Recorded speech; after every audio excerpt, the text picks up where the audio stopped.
Alan Watts, conviértete en lo que eres. Este libro contiene 11 breves ensayos de Alan Watts.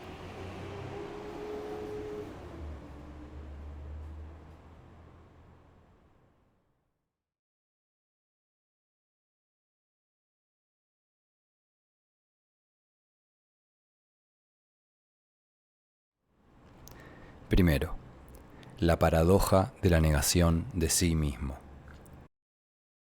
Mientras vivas, sé un hombre muerto, totalmente muerto. Entonces, hagas lo que hagas, estará bien. Un poema budista escrito en China hace varios siglos intenta expresar con palabras una intuición común a casi todas las culturas del mundo. Traducidas a un lenguaje familiar a la tradición cristiana, resultan tan conocidas que casi se convierten en tópico. El que pierda su alma, la hallará. Pero lo que salva este pensamiento de la banalidad, del tedio que provocan aquellos preceptos que todo el mundo sabe que debería observar, pero que no observa, es que es un proverbio que nadie puede cumplir. Porque mientras yo pueda hacer algo, significa que todavía no he muerto, que aún no he perdido del todo mi vida. Sin embargo, no es la simple absurdidad de una orden imposible de obedecer.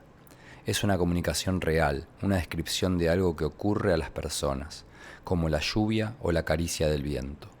Es, sencillamente, la expresión del descubrimiento universal según el cual un individuo no empieza a estar verdaderamente vivo hasta que no se pierde a sí mismo, hasta que no deja de aferrarse angustiosamente a su vida, sus propiedades, su reputación y su posición.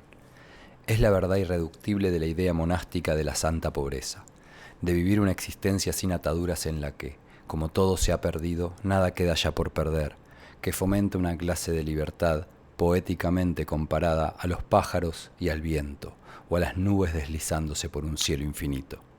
Es la vida que San Pablo describe como pobre, pero llena de riquezas, en la que nada se tiene, pero todo se posee. Qué nostalgia tan irreal sentimos por ella.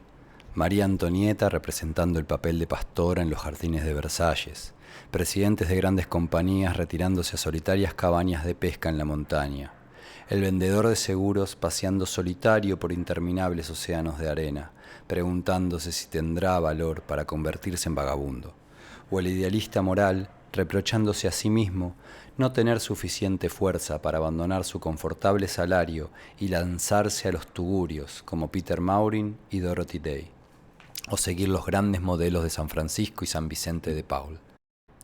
Pero la mayoría de nosotros sabe que no lo hará, y lo más probable es que no podamos hacerlo, que sigamos aferrados a nuestro estilo de vida habitual con toda la impotencia de unos adictos encadenados a su destructiva pasión. Si esto empieza a sonar a sermón, no era mi propósito, ya que, como he dicho al principio, la expresión de que la vida se halla cuando se pierde no es, en realidad, un precepto que pueda practicarse y obedecerse fácilmente. De ahí que hable sobre la necesidad del abandono de uno mismo, o de la empresa de trascender el ego, que sea interpretado de un modo tan erróneo. Considerada como precepto, origina toda clase de falsedades morales y espirituales. Tened a mano siempre un buen puñado de sal para cuando os tropecéis con un sujeto que os hable de intentar renunciar a sí mismo o de vencer el ego. Ello me recuerda a la conversación apócrifa entre Confucio y Lao Tse, en la cual Confucio había estado discurriendo sobre el amor universal sin el elemento del yo. ¡Qué patraña!, exclamó Lao Tse. El amor universal, ¿no se contradice a sí mismo? El hecho de eliminar el yo, ¿no constituye una positiva manifestación del yo?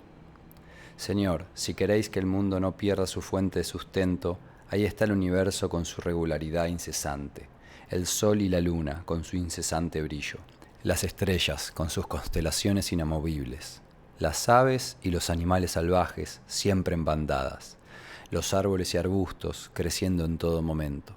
Tal como ellos, vivid en armonía con el Tao, con el fluir de las cosas, y seréis perfectos.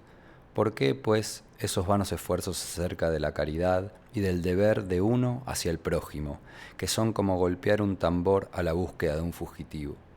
Señor, cuánta confusión habéis llevado a la mente del ser humano.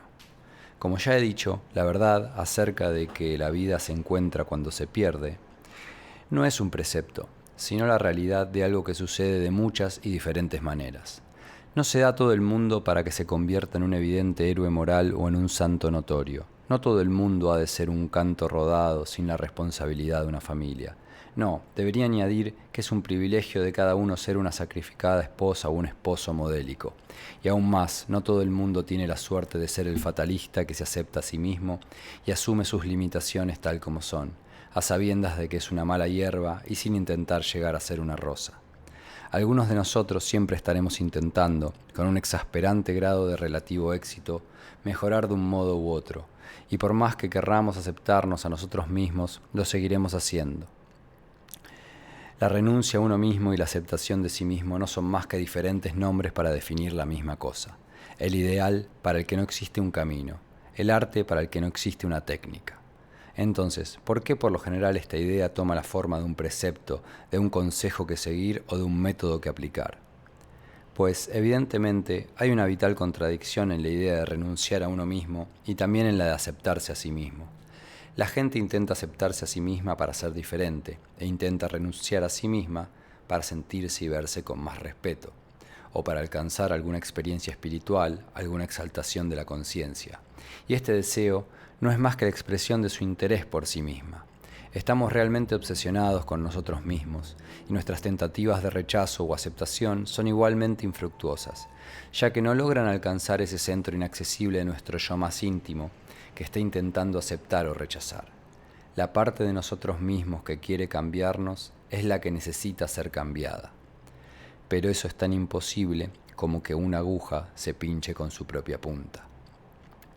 Pero la razón de que la idea de renunciar a sí mismo aparezca en la forma imposible de un precepto es que es una muestra de lo que los budistas denominarían upaya, término sánscrito que significa medios hábiles. En particular, los medios hábiles que un maestro utiliza para transmitir a su discípulo alguna verdad que solo puede ser alcanzada dando un rodeo. Porque el egoísmo del yo crece con la noción de que puede darse órdenes a sí mismo, de que es amo y señor de sus propios procesos, de sus propias motivaciones y deseos. Por lo tanto, el único resultado importante de cualquier serio intento de renunciar o aceptarse a sí mismo es el humillante descubrimiento de que es imposible. Y a eso se refiere precisamente la muerte de uno mismo, que es la improbable fuente de un modo de vida tan nuevo y tan vivo que da la sensación de haber vuelto a nacer. En sentido metafórico, el ego muere al descubrir su propia incapacidad, su ineptitud de hacer variar algo de uno mismo que sea realmente importante. Esta es la razón por la que, en el budismo zen, la empresa de autotrascenderse se compare a un mosquito que pretenda picar a un toro de hierro. Y según palabras de un antiguo maestro, la muerte transformadora acaece en el preciso momento en que la cobertura de hierro del toro rechaza finalmente y de manera absoluta el frágil aguijón del mosquito. Naturalmente, todavía existe algún refugio para nuestra ilusión de importancia en la idea de que primero debemos hacer el firme esfuerzo de picar al toro. Cada miembro de un grupo se distingue a sí mismo de los de fuera del grupo, los iniciados del vulgo, por medio de un proceso de ganarlo a pulso, o de haber soportado penalidades que posteriormente se ostentan como una orgullosa señal de graduación. Uno de los aspectos más nauseabundos de la falsedad espiritual es la usual implicación, sutilmente insinuada, de que uno, después de todo, ha sufrido mucho. De igual modo, en la persona que aún es un mero aspirante al estado de gracia, la misma clase de patraña toma la forma de la resolución de intentar, por todos los medios posibles, picar al toro, hasta llegar a la conclusión de que, efectivamente, es imposible. He comprobado siempre que las personas que han experimentado verdaderamente esta muerte de sí mismas no proclaman de ningún modo haber participado en el proceso. Se consideran perezosas y afortunadas. De haber hecho algo, era tan simple que cualquier persona podría haberlo realizado, ya que lo único que han hecho ha sido reconocer la universalidad de la vida, algo tan genuino en los débiles y estúpidos como en los sabios y fuertes. Incluso podrían decir a ese respecto que hay alguna ventaja en ser débil y estúpido, ya que a veces algunas cosas son más difíciles de ver cuando se tiene una férrea voluntad y una cabeza inteligente.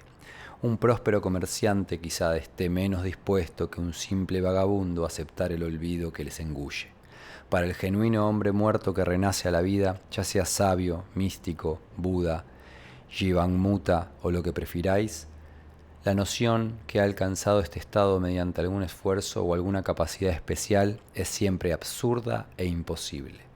Por lo tanto, siempre que se enfatice el sufrimiento y la disciplina, la fortaleza y la fuerza de voluntad, que se dice son requisitos esenciales para entrar en el reino de los cielos, debéis tener casi la certeza de que está en juego algún tipo de clericalismo o alguna clase de chanchullo espiritual altamente refinado.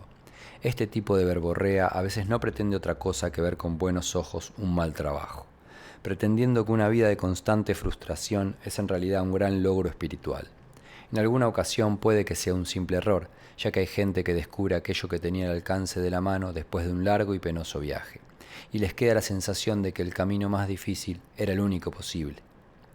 Sin embargo, a veces dichas afirmaciones se reducen a desagradables sermones pronunciados por personas que se las dan de maestros ante sus congéneres. Pero sus sermones carecen del más mínimo efecto creativo, ya que las únicas motivaciones que ofrecen para actuar son la vergüenza, el miedo o el sentimiento de culpabilidad. Y cuando respondemos a tales motivaciones, solo encontramos un bálsamo para el herido orgullo del ego. Bálsamo con el cual nuestro egocentrismo florece con especial entusiasmo. Habiendo desechado estos malentendidos, quizá podamos considerar con mayor profundidad qué significa encontrar la vida al perderla. El punto principal es, creo yo, que el estado metafóricamente denominado muerte o renuncia de sí mismo no es una futura condición por adquirir, es más bien un hecho presente. En asuntos triviales, nuestro ego muestra algunos signos de vida, pero fundamentalmente, ante un gran espacio y tiempo, ante un gran amor o un gran miedo, somos como hojas arrastradas por el viento. Cuando empezamos a pensar en ello con claridad, surgen emociones realmente inquietantes que nos gustaría poder controlar. Nuestra resistencia a dichas emociones es tan natural como las propias emociones. En realidad son lo mismo, ya que las emociones aparecen tan solo como manifestación de un estado de tensión y resistencia. Si no sintiera tanta aversión al miedo, ya no sería miedo. Sin embargo, creo que es fácil descubrir que nuestro resentimiento hacia esas emociones, nuestra resistencia a experimentarlas, es totalmente inútil. Es como el mosquito intentando picar de nuevo al toro de hierro. La fragilidad y precariedad de nuestro cuerpo humano a merced del despiadado y maravilloso torrente de la vida evoca cada una de las emociones de este organismo terriblemente sensitivo. Amor, ira, tristeza, terror y miedo al terror. Y nuestros intentos para vencer esas emociones y controlarlas son, a su vez, emociones, ya que el amor es también estar enamorado del amor, y la tristeza, estar apenado porque uno está triste. Nuestra resistencia a sentir está en proporción directa a nuestra capacidad de sentir, ya que cuanto más sensible es el instrumento, mayor es su capacidad de dolor y por lo tanto más reacio se muestra a experimentarlo. Ahora bien, algunos psicólogos han descubierto de un modo quizá más bien torpe una importante verdad, que no es otra que el serio error de no responder a nuestros sentimientos, o intentar sentir de modo diferente a como sentimos. Habría que subrayar que, en este caso, se refieren a los sentimientos interiores y no a la acción exteriorizada. En otras palabras, si tú, como madre, odias a tu hijo, no intentes pretender que lo amas. Esta percepción expresada de manera más simplificada deriva en otro precepto. Acepta tus emociones, fluye con tus emociones. Esto no es tan sencillo, porque nuestros sentimientos entran en conflicto unos con otros. Como, por ejemplo, cuando somos demasiado orgullosos para poder llorar o estamos demasiado asustados para enamorarnos. En estos casos, ¿cuál de los sentimientos aceptamos? ¿El dolor o el orgullo? ¿El miedo o el amor? Ahora bien, este es el ejemplo más instructivo de la dificultad de aceptarse a sí mismo, ya que en situaciones de este tipo descubrimos nuestra incapacidad para aceptar ninguno de ambos sentimientos. El propio conflicto impedirá decidirnos por uno u otro, y sin poder evitarlo, quedaremos atascados en él.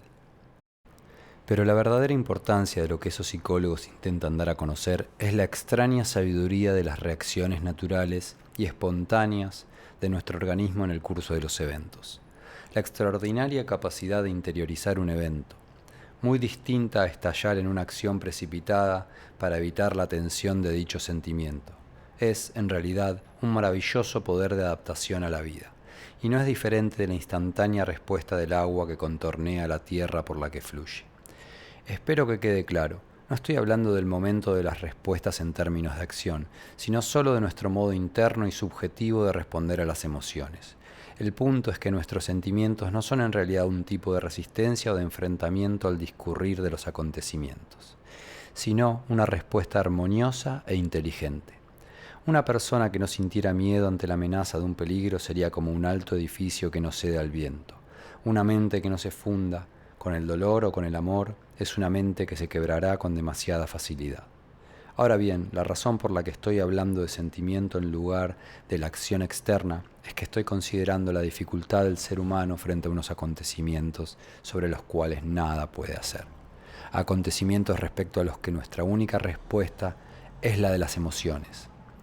Estoy pensando en la final certidumbre de la muerte, en el total desamparo del ser humano en medio de la vasta corriente de la vida y, finalmente, en la clase tan especial de sentimientos que surgen al enfrentarnos a conflictos que no pueden resolverse.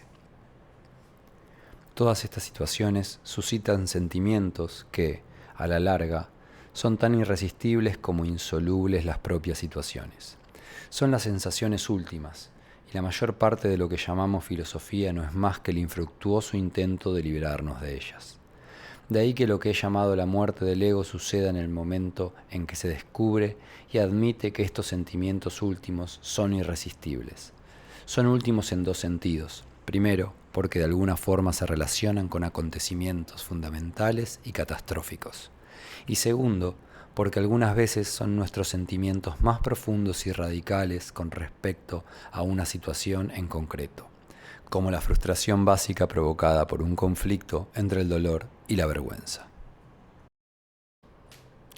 El caso es que estos sentimientos finales son tan sabios como el resto, y su sabiduría emerge cuando dejamos de resistirnos a ellos, al darnos cuenta de que simplemente somos incapaces de ello. Cuando la vida, por ejemplo, nos obliga finalmente a ceder, a rendirnos ante la plena manifestación de lo que ordinariamente se llama terror a lo desconocido. El sentimiento reprimido surge súbitamente como un manantial de puro gozo. Lo que antes experimentaba como horror a nuestra inevitable mortalidad se transforma, por medio de una alquimia interna, en un casi extático sentido de liberación de las cadenas de la individualidad. Pero normalmente no descubrimos la sabiduría de nuestros sentimientos porque no dejamos que se manifiesten por entero. Tratamos de reprimirlos o disolverlos en una acción prematura, sin darnos cuenta de que son un proceso de creación, de que a semejanza del nacimiento se inician con el dolor y se convierten en un hijo. Espero poder comunicar todo esto sin crear una atmósfera de obligación, sin que nadie lo interprete como si esta clase de renuncia de uno mismo fuera algo que uno debiera o pudiera hacer.